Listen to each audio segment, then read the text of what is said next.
Hello friends, स्वागत है आप सभी का अपने चैनल आस्क बोर्ड में। तो सभी बच्चों को गुड मॉर्निंग, सभी बच्चों को नमस्कार। सभी बच्चे एक बार बताइए आप लोग कैसे हैं और आवाज़ की क्वालिटी और वीडियो की क्वालिटी में कोई प्रॉब्लम तो नहीं है। सबसे पहले ये बताइए, उसके बाद से हम क्लास को स्टार्ट कर देंगे।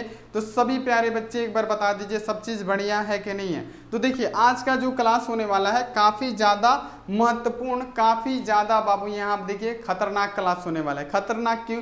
क्योंकि हम आज ऐसे प्रश्न बताने वाले हैं फिजिक्स का जो आपके एग्जाम में 110% आएगा। यानी आप देखिए लड़ने का संभावना बहुत ज़्यादा है। बहुत ही बेहतरीन क्वेश्चन बताएंगे। तो सभी प्रश्नों को आप लोग नोटबुक पे पहले लिखिएगा और उसको याद कर लीजिएगा। तो यहाँ पे देख लीजिए, सबसे पहले आपको क्या करना है, यहाँ पे आपको समझना है। तो देखिए सबसे पहले बाबू लोग, सबसे पहले यहाँ पे देख लीजिए, आज हम लोग पढ़ने वाले हैं क्या, क्लास 12th फिजिक्स यानी भौतिक विज्ञान के सबसे अलग प्रश्न। यानी ऐसे प्रश्न पढ़ने वाले हैं, चुनिंदा प्रश्न जिसको बोलते हैं बाबू। आज हम लोग चुनिंदा प्रश्न पढ़ने वाले हैं, बहुत ज़्यादा इंपॉर्टेंट प्रश्न पढ़ने वाले हैं। तो सभी बच्चे एकदम रेडी हो जाइएगा। सभी बच्चे एकदम यहाँ आप देख लीजिए, कॉपी पेन लेके बैठिए। जो प्रश्न याद ना हो उसे आप लोग फटाफट नोट करते चलिए। यहाँ पे देख लीजिए, सबसे पहले यहाँ पे हम लोग क्या पढ़ने वाले हैं, MVVI सब्जेक्टिव यानी मोस्ट VVI सब्जेक्टिव क्वेश्चन को करने वाले हैं। मोस्ट VVI सब्जेक्टिव क्वेश्चन को करने वाले हैं। जितना जल्दी हो सके आप सभी स्टूडेंट ये प्रश्न को याद कर लीजिएगा, क्योंकि ये ऐसे प्रश्न हैं जो बार बार आपके फाइनल बोर्ड परीक्षाओं में रिपीट होते रहता है। तो सबसे पहला यहाँ आप देखिए, स्टार्ट करने से पहले अगर आप लोग चैनल पे पहली बार आए हैं, चैनल को सब्सक्राइब कर दीजिए। वीडियो को यहाँ देखिए जो लाइक कर दीजिएगा और नोटिफिकेशन को आप लोग ऑल पे कर दीजिएगा। और लाइक नहीं किए तो सभी बच्चे, सभी स्टूडेंट फटाफट लाइक कीजिए। जितने भी स्टूडेंट हैं सभी स्टूडेंट फटाफट लाइक कर दीजिए। चलिए सभी बच्चे लाइक कीजिए। उसके बाद से अगर आप सभी व्हाट्सएप ग्रुप में नहीं जुड़े हैं तो जुड़ना काफ़ी ज़्यादा महत्वपूर्ण है। यहाँ पे देख लीजिए लिखा हुआ है मेरा नंबर 91 35 74 20 24। आप इस पे मैसेज करके बोलिए सर हमको ग्रुप में जोड़ दीजिए, हम आपको ग्रुप में जोड़ देंगे। तो सभी बच्चे एकदम रेडी हो जाइए, सभी बच्चे एकदम तैयार हो जाइए। और हाँ, आज से ऑनलाइन टेस्ट स्टार्ट हो चुका है, तो सभी बच्चे ऑनलाइन टेस्ट जरूर देंगे। क्लास खत्म होने के बाद से इसका PDF उसी में डाल देंगे। नहीं आता है तो लास्ट में बता देंगे इसको कैसे आप लोग फ्री में डाउनलोड कर सकते हैं। तो चलिए बाबू, बिना किसी देरी के हम शुरू कर देते हैं। और एक एक क्वेश्चन आपके लिए महत्वपूर्ण है, इसको पढ़ना आपके लिए काफ़ी ज़्यादा महत्वपूर्ण है। तो ये सभी जानकारी आप लोग को प्राप्त हो गई होगी। तो चलिए बाबू शुरू करते हैं एक एक सब्जेक्टिव प्रश्न से। और एक एक सब्जेक्टिव आपके लिए काफ़ी ज़्यादा लाभदायक होने वाला है। तो चलिए यहाँ पे शुरू करते हैं पहले क्वेश्चन से।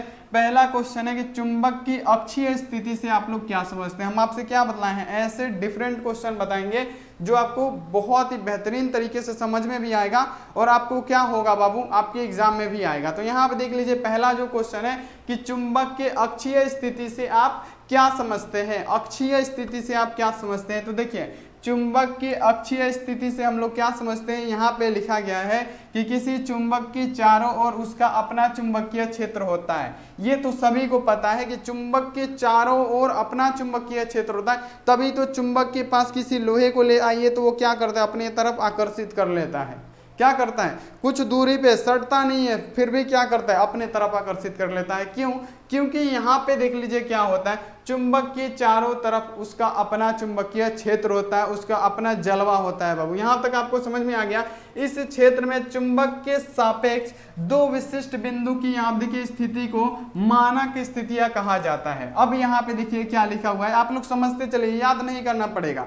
यहाँ पे लिखा हुआ है कि इस क्षेत्र में चुंबक के सापेक्ष दो विशिष्ट बिंदुओं को स्थिति के मानक स्थितियां भी यहाँ पे देखिए कहा जाता है। और यहाँ आप देखिए इनमें से एक स्थिति चुंबक के अक्ष पर होती है जिसे हम लोग अक्षीय स्थिति कहते हैं। अक्षीय स्थिति ना हमसे पूछा गया है कि अक्षीय स्थिति क्या होता है। तो सबसे पहले आपको लिखना है कि चुंबक के चारों तरफ अपना यहाँ आप देखिए चुंबकीय क्षेत्र होता है। और क्या होता है बाबू, यहाँ पे देख लीजिए अपना चुंबकीय क्षेत्र होता है। इस क्षेत्र में चुंबक के सापेक्ष दो विशिष्ट बिंदुओं की स्थिति को मानक स्थितियां कहते हैं। और इसमें से एक स्थिति चुंबक के अक्ष पर होती है जिसे हम लोग अक्षीय स्थिति कहते हैं। एक क्या होता है बिंदु चुंबक के अक्ष पे होता है जिसे हम लोग अक्षीय यहाँ पे स्थिति कहते हैं। तो अगर आपसे पूछेगा कि चुंबक की अक्षीय स्थिति किसे कहते हैं, तो आप लोग सेम टू सेम जैसे हम बना के लिखे वैसे लिख दीजिएगा। एग्जाम में नंबर पूरा दबा के देगा बाबू। 2 नंबर का है तो एक भी नंबर नहीं काटेगा।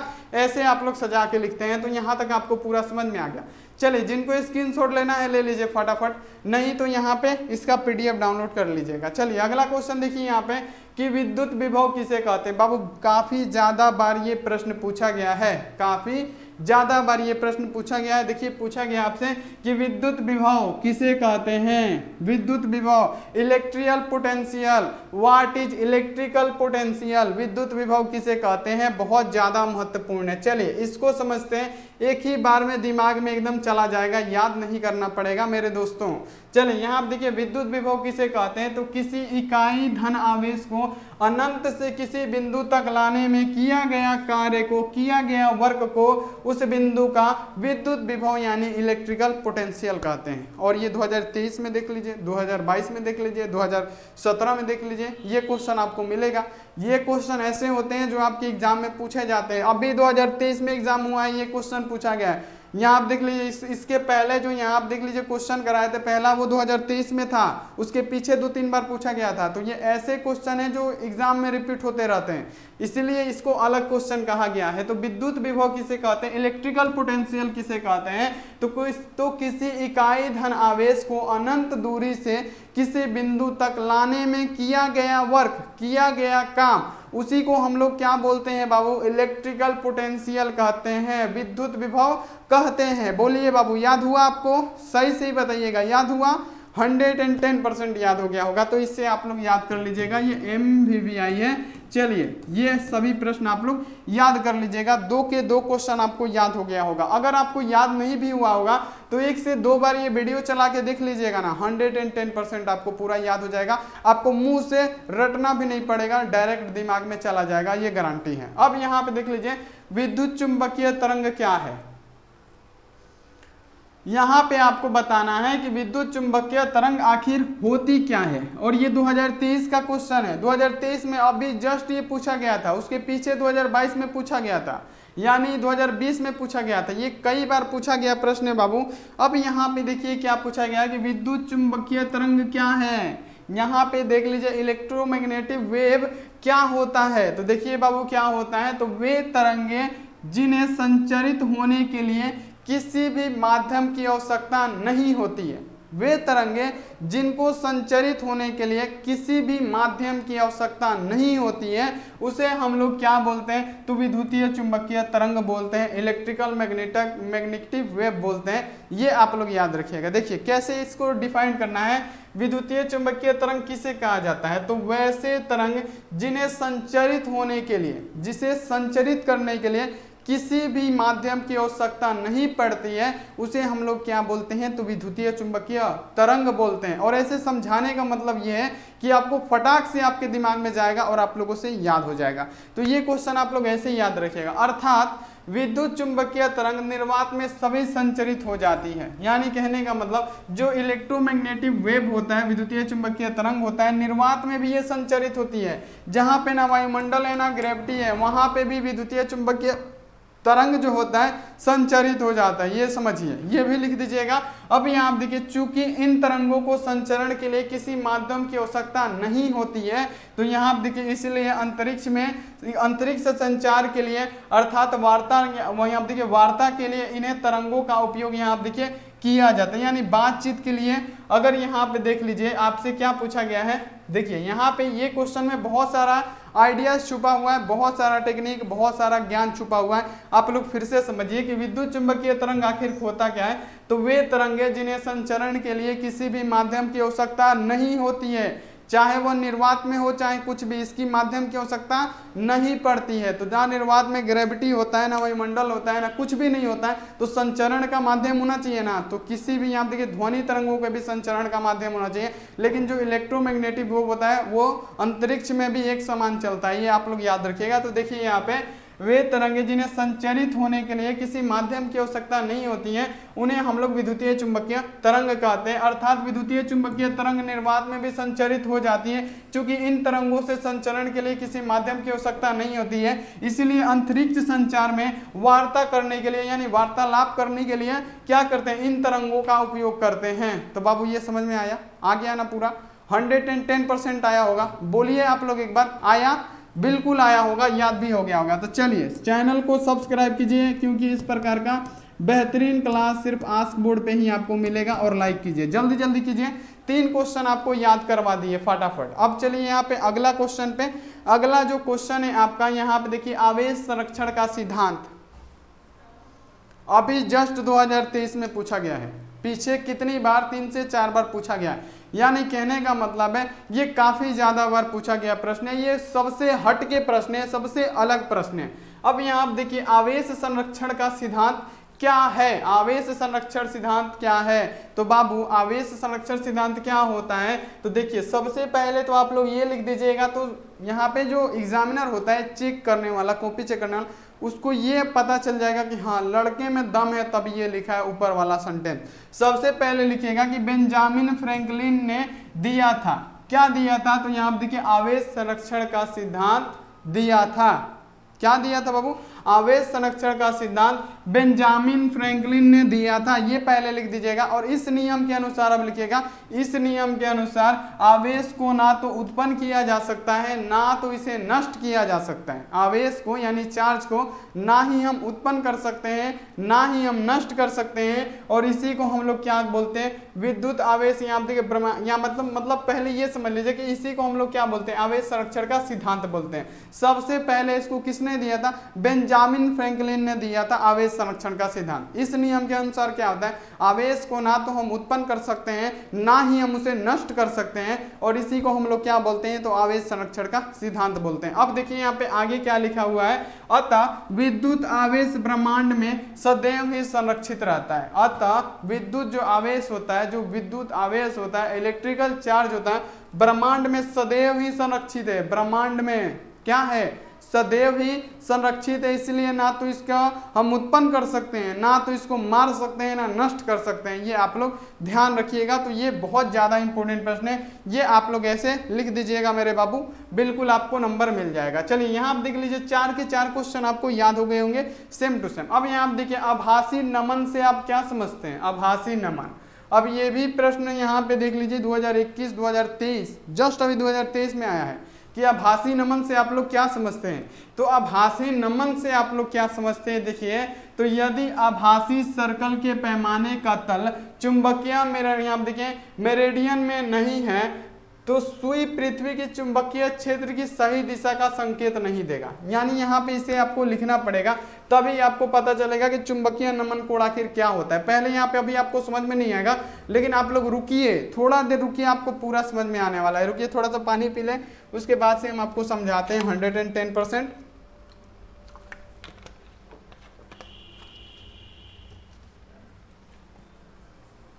देखिए समझिए यहाँ पे, देखिए यदि आभासी सर्कल के पैमाने का तल चुंबकीय मेरिडियन में नहीं हो, तो सुई पृथ्वी के चुंबकीय क्षेत्र की सही दिशा का संकेत नहीं देगा। तो सुई द्वारा क्षैतिज, यहाँ देखिए सुई के द्वारा क्षैतिज के साथ बनाए गए कोण को आभासी नमन कोण कहते हैं।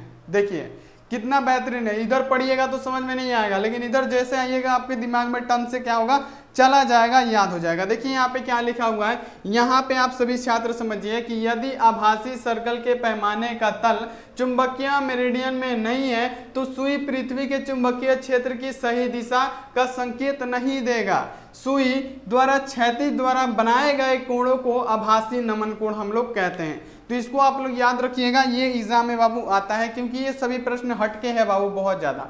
अब यहाँ पे 6 नंबर प्रश्न इंपोर्टेंट आ जाता है, और ये सब बाबू पूछा गया प्रश्न है, इसलिए इसको हटके क्वेश्चन बोल रहे हैं, जो आपके एग्जाम में आ सकता है। यहाँ पे देखिए क्वेश्चन क्या है, विभव मापी के उपयोगों को लिखे। क्या? विभव मापी के उपयोग को हमको लिखना है। तो देखिए विभव मापी का उपयोग कहाँ कहाँ पे हम लोग कर सकते हैं, ये आप लोग समझिए कि विभव मापी का उपयोग हम कहाँ कहाँ पे कर सकते हैं। तो देखिए विभव मापी का उपयोग किसी सेल के ईएमएफ का या एक विद्युत परिपथ के 2 बिंदुओं के बीच विभवांतर का सटीक मापन करता है। विभव मापी क्या करता है? विभव मापी क्या करता है, किसी सेल का पहले तो ईएमएफ मापता है। ये आपको पता है कि सेल का ईएमएफ किसे मापा जाता है? सेल का इलेक्ट्रोमोटिव फोर्स किसे मापा जाता है, तो ये मापा जाता है विभव मापी के द्वारा।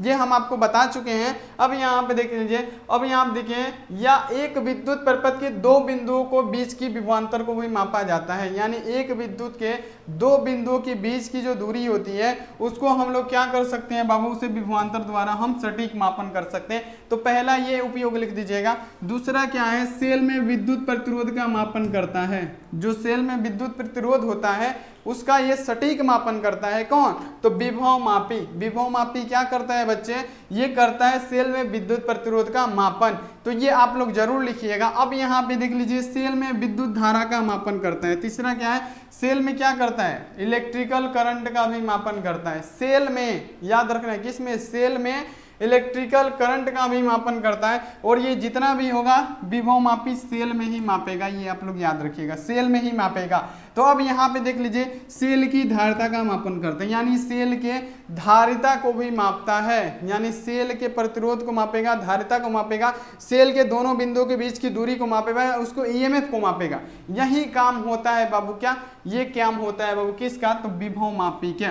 तो इसका ये उपयोग लिख दीजिएगा। और देखिएगा कितना बेहतरीन क्लास हो रहा है, तो आप लोग शेयर बाबू जरूर कीजिएगा। तो यहाँ तक ये आपको समझ में आ गया होगा। अब यहाँ पे 7 नंबर पे चलते हैं कि प्रतिरोधों का समानांतर क्रम संयोजन क्या है। बहुत ही तगड़ा क्वेश्चन है, आपकी बार आ सकता है, क्योंकि 2023 में ये पूछा गया है, उसके पहले भी कई बार पूछा गया है आपसे कि प्रतिरोधों का समानांतर क्रम संयोजन क्या है। तो बाबू प्रतिरोधों का समानांतर क्रम संयोजन क्या है, तो समानांतर क्रम संयोजन में सभी प्रतिरोध के एक सिरे को एक बिंदु ए से जोड़कर, बाबू क्या है, एक बिंदु ए से जोड़कर, यहाँ पे देख लीजिए ए से जोड़ देते हैं, तथा सभी प्रतिरोध के दूसरे सिरों को बिंदु बी से जोड़ देते हैं, और आगे भी प्रतिरोध को इसी क्रम में जोड़ा जाता है। तो इसी प्रतिरोध को समानांतर क्रम संयोजन कहा जाता है। नहीं समझ में आया, चलिए फिर से समझाते हैं। यहाँ पे देख लीजिए, समानांतर क्रम संयोजन में सभी प्रतिरोध को एक सिरे से जोड़ा जाता है। ये क्या है बाबू, हमारा प्रथम प्रतिरोध है, और ये क्या है, मान लीजिए हमारा दूसरा प्रतिरोध है, और ये हमारा क्या है, मान लीजिए तीसरा प्रतिरोध है, मान लीजिए क्या है, चौथा प्रतिरोध है। जितना भी प्रतिरोध बना लीजिए, ये क्या है, तो ये बोला गया है, तो सभी प्रतिरोध के क्या लिखा है, एक बिंदु को ए से जोड़ा जाता है। मान लीजिए ये बिंदु क्या है बाबू, ये बिंदु है हमारा ए, तो इसके सभी प्रतिरोधों को, जितना भी प्रतिरोध है, इसको बिंदु ए से जोड़ा जाता है। किससे बाबू, बिंदु ए से जोड़ा जाता है। अब देखिए क्या लिखा गया है, तथा सभी प्रतिरोध के दूसरे सिरे को बिंदु बी, मान लीजिए यहाँ पे हमारा बिंदु बी है, और इस सभी प्रतिरोध के दूसरे सिरे को, दूगो सिरा है ना, एगो ई सिरा है जिसको ए से जोड़ दिए, एगो ई सिरा है इसको बी से जोड़ दिए। अब यहाँ पे देख लीजिए जोड़ देते हैं, और आगे भी प्रतिरोध को इसी क्रम में जोड़ दें, यानी ये 4 गो है, आगे को और प्रतिरोध जोड़ना है तो इसी क्रम में इसको जोड़ देंगे, पीछे को प्रतिरोध जोड़ना है, माने कितना भी जोड़ना है इसी क्रम में जोड़ देंगे। इसी को हम लोग क्या बोलते हैं, समानांतर क्रम संयोजन बोलते हैं। तो ये हमारा क्या हो जाएगा, R1 हो जाएगा, ये क्या होगा, R2 हो जाएगा, ये प्रतिरोध 3 हो जाएगा, ये प्रतिरोध 4 हो जाएगा, ये प्रतिरोध 5 हो जाएगा, ये प्रतिरोध 6 हो जाएगा। जितना मन करे उतना आप लोग जोड़ सकते हैं। तो ये समझ में आ गया होगा। ये तो आप लोग नहीं भूलेंगे, क्योंकि इतना बढ़िया से आपको समझा दिए हैं कि जो भी यहाँ पे प्रतिरोध, मान लीजिए एक प्रतिरोध है, प्रतिरोध के फर्स्ट यहाँ पे देख लीजिए क्या लिखा है, एक सिरे को, यानी मान लीजिए ये हमारा प्रतिरोध है, और प्रतिरोध का क्या होता है, दूगो सिरा होता है बाबू, प्रतिरोध का दूगो सिरा होता है। एक प्रतिरोध को टर्मिनल ए से, सभी यहाँ पे देखिए जितने भी प्रतिरोध हैं इनको टर्मिनल ए से जोड़ दिया जाता है, और दूसरे सिरों को बाबू किससे जोड़ दिया जाता है, ये दूसरा सिरा इसको बी में जोड़ दिया जाता है। इसी क्रम को हम लोग समानांतर क्रम बोलते हैं। ये क्या हो गया, प्रतिरोध 1, और ये प्रतिरोध 2, और ये प्रतिरोध 3। ये आप लोग कभी नहीं भूलिएगा, 110% गारंटी लेते हैं। तो ये आपको याद हो गया होगा।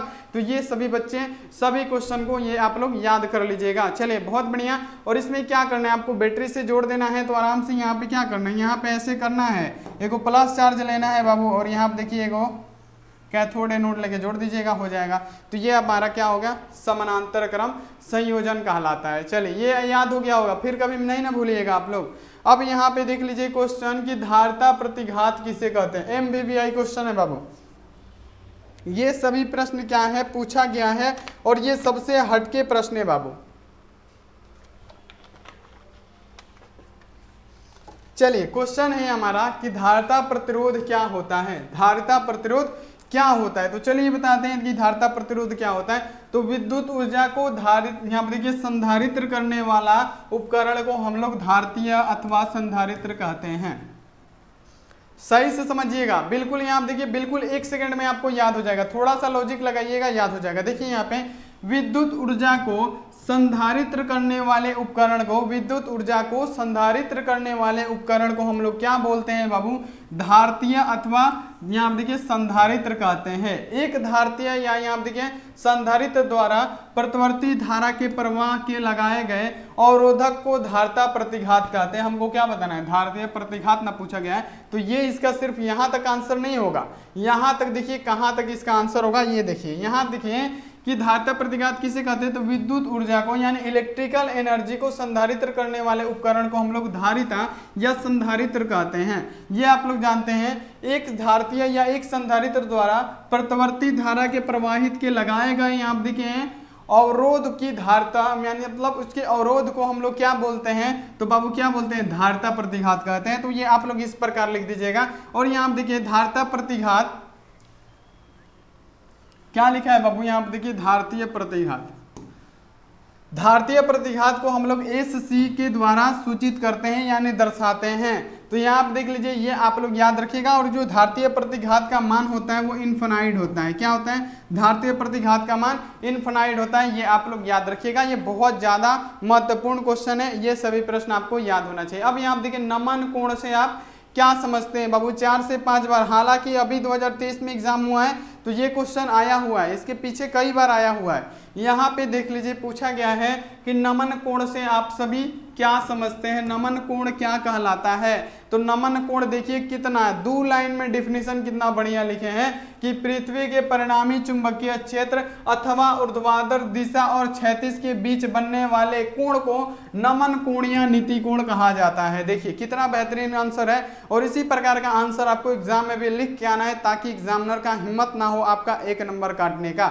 तो यहाँ पे देख लीजिए क्या लिखा हुआ है कि नमन कोण से आप क्या समझते हैं? तो पृथ्वी की परिमाण, यहाँ देखिए परिणामी, पृथ्वी की परिणामी चुंबकीय क्षेत्र अर्थात ऊर्ध्वाधर दिशा और क्षैतिज के बीच बनने वाले कोण को नमन कोण या नीति कोण कहा जाता है। तो ऐसे आप लोग इसको लिख दीजिएगा। ये प्रश्न काफी ज्यादा इंपॉर्टेंट है। तो सभी बच्चे यहाँ तक समझ गए, यहाँ तक आपको पूरा समझ में आया होगा। आया है ना बाबू? तो जल्दी जल्दी लाइक कीजिए और शेयर कीजिए। चलिए अगला क्वेश्चन देखिए। तो यहाँ पे अगला क्वेश्चन है कि प्रकाश का वर्ण विक्षेपण क्या है? ये 10th में भी आप लोगों ने पढ़ा होगा, 110% पढ़ा होगा और ये प्रश्न आपके एग्जाम में भी पूछा जाता है। चलिए बताइए यहाँ पे कि प्रकाश का वर्ण विक्षेपण क्या है? तो प्रकाश का वर्ण विक्षेपण क्या होता है? तो जब सूर्य का प्रकाश प्रिज्म से होकर गुजरता है तो वह यहाँ देखिए अपवर्तनांक के पश्चात प्रिज्म से आधार की ओर झुकने के साथ साथ यहाँ देखिए विभिन्न रंगों में प्रकाश में बढ़ जाता है, यानी विभिन्न रंगों के प्रकाश में बढ़ जाता है। इस प्रकाश के तरंगों को हम लोग समूह को क्या बोलते हैं? प्रकाश का वर्ण विक्षेपण बोलते हैं। ये आप लोग याद रखिएगा। यहाँ आप देखिए ऐसे भी लिख सकते हैं और आप लोग इसको कैसे लिख सकते हैं ये हम आपको बताते हैं। प्रकाश का वर्ण विक्षेपण क्या है?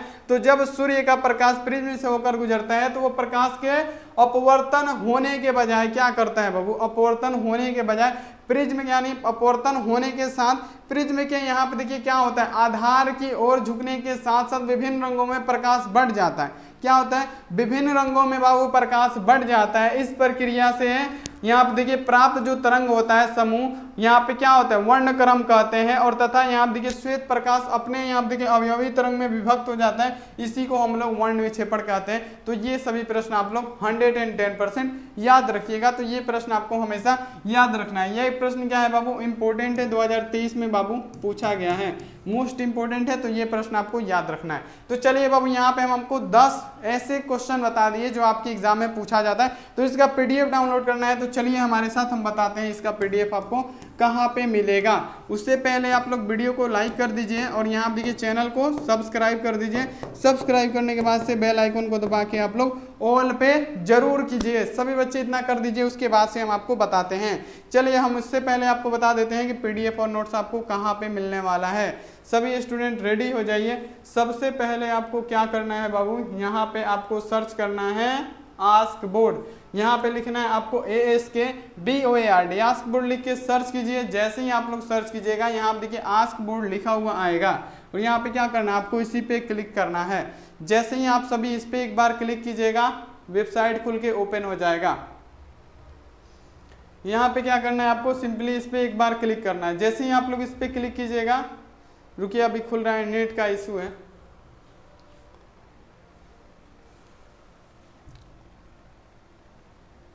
नेट का इशू हो रहा है बाबू, यहाँ पे नेट बहुत ही स्लो है इसलिए नहीं खुल रहा है। यहाँ पे देखिए फिर से एक बार ट्राई करते हैं। यहाँ पे क्या करना है आपको, गूगल पे सर्च करना है आस्क बोर्ड। आस्क बोर्ड जैसे ही सर्च कीजिएगा आपके सामने देखिए यहाँ पे नेटवर्क इशू हो रहा है। देखिए नेटवर्क इशू हो रहा है, यहाँ पे देख लीजिए network issue. Ask board search कीजिएगा, जैसे बताए थे होम पेज आया था, उसी पे आपको क्या करना है, आके क्लिक करके आपको डाउनलोड कर लेना है। तो आइए फटाफट आके डाउनलोड कर लीजिए। तो थैंक्स फॉर वॉचिंग, मिलते हैं ऐसी अगली क्लास में। आप लोग अपना ध्यान रखिए, मन लगा के पढ़ाई कीजिए। Take care and bye.